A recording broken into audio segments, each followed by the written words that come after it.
అఖిల భారత రాష్ట్ర ప్రభుత్వ పెన్షనర్ల సమైక్య న్యూఢిల్లీ యొక్క జాతీయ పిలుపు మేరకు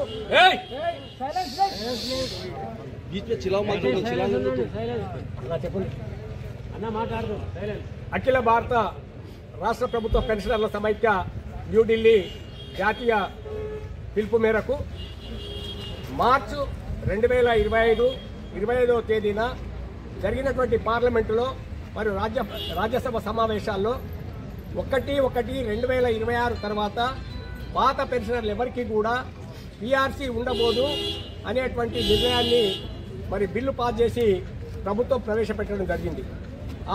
ఆ యొక్క బిల్లు ఈరోజు గౌరవ రాష్ట్రపతి ఆమోద ముద్ర కొరకు వేచున్న సందర్భంలో మరి ఈ దేశంలోని దాదాపు 3.5 కోట్ల పెన్షనర్లు, అదేవిధంగా 6 కోట్ల ఉద్యోగ ఉపాధ్యాయ యావత్తు జాతి భారతదేశంలో ఉన్నటువంటి వారందరూ కూడా ఈ యొక్క కుట్రను తిప్పికొట్టాలనేటువంటి ఉద్దేశంతో యావత్తు ఈరోజు భారతదేశం అంతటా కూడా మరి అన్ని రాష్ట్రాల్లో అన్ని జిల్లాల్లో కలెక్టర్ల ద్వారా గౌరవ ప్రధానమంత్రి గారికి మెమోరాండం సమర్పించేటువంటి కార్యక్రమాన్ని తీసుకోవడం జరిగింది. అందులో భాగంగానే మరి ఈనాడు వందలాది మంది నిర్మల్ జిల్లా పెన్షనర్లందరూ కూడా తరలివచ్చి ఈ కార్యక్రమంలో భాగంగా మరి జిల్లా కలెక్టర్ గారికి వినతి పత్రం సమర్పించడం జరుగుతుంది.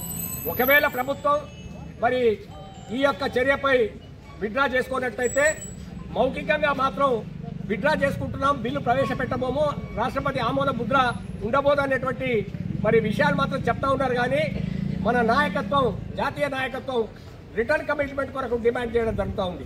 రిటర్న్ కమిట్మెంట్ వచ్చే వరకు మన యొక్క కార్యక్రమాలు ఇదే విధంగా ఉంటాయని చెప్పి మరి ఈనాడు మనం సమర్పించేటువంటి ఈ మెమోరాండం మరి డైరెక్ట్గా నరేంద్ర మోడీజీ గారికి మరి పరిపాలనా శాఖ పరంగా మరి అదేవిధంగా మన సంఘ పరంగా వారందరికీ కూడా అందజేయడం జరుగుతుంది.